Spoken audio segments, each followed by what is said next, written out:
1985, the American record was set at the Olympic Games by Pablo Morales, an American record set even though he finished 4th in that event. But earlier in the meet, he put himself back in the world record book by reclaiming the world record in the 100-meter butterfly. His time of 52.84 took Michael Gross out of the record book for the 100 fly.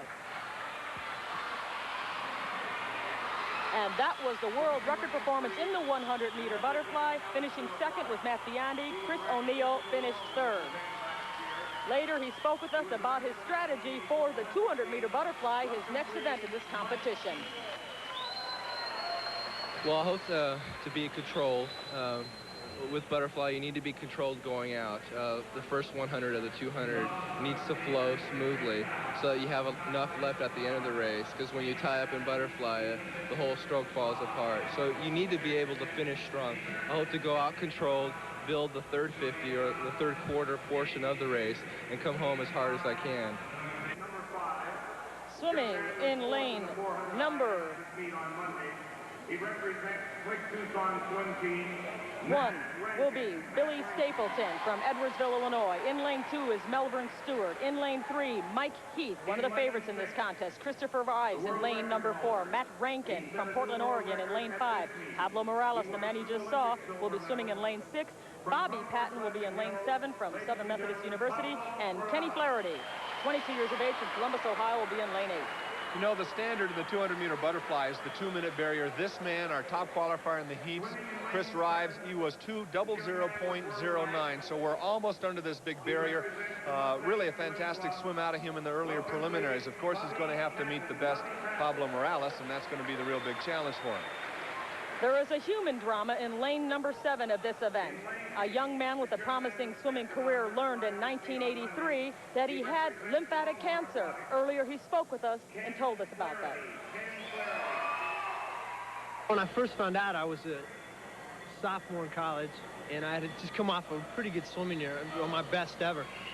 And, you know, I knew something wasn't right that whole year because there was a lot of pain in my arm and stuff. And when I found out, swimming definitely took a back seat. And all of a sudden, I kind of realized how much more important there were other things that are than swimming. You know, swimming's for fun and enjoyment. And it seems that when I lose that perspective, I don't swim very well anyway. So you got to keep it all in line, you know, that it's something to do. And yeah, it's something to strive for, but there's a lot more to swimming or life than swimming. So you got to keep after it. Patton had to quit swimming from 1983 to 1985 for treatment, but now in 1986, he's among the top swimmers again in this country. He'll be in lane 7. You can't count out a fighter like Bobby Patten. No question about it. 4 lengths of the pool. The pain begins halfway through the race. You're going to find most of the action taking place in the top 3 or 4 lanes. From you see lane 1 at the bottom, 8 at the top. 200 meters. Lane 7 is Bobby Patten. Next to him in lane 6, Pablo Morales, the potential world record breaker. And I predict we're going to get close to a world record in this race tonight. Remember, Pablo spoke about control. It's going to look smooth. That's his intent for the first 2 lanes. Morales in lane 6 without the swim cap. Third from the top of your screen. To his left is Patton. In the center is Christopher Rives. Looks like he's going for it. A half-length lead already at the first length of the race. Rives in the red cap, Morales without. And it is Morales who touches first after 50 meters.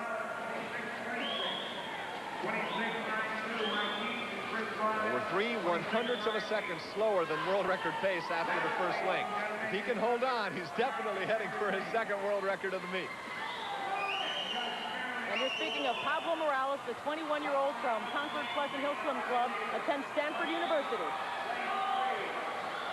We're looking for a 56.07 at the 100. At 56.07, he's 0.2 of a second slower than world record pace, but very comfortably ahead of his American record.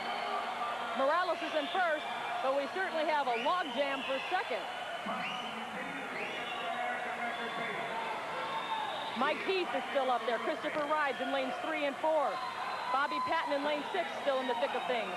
But it is Pablo Morales in lane 6 who right now has a comfortable lead at this juncture.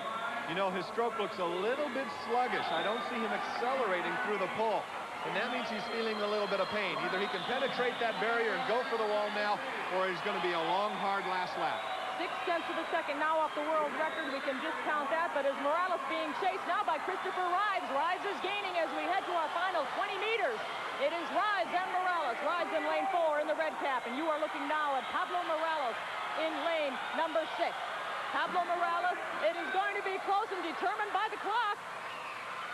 Pablo Morales touches first. His time, 1:59.82.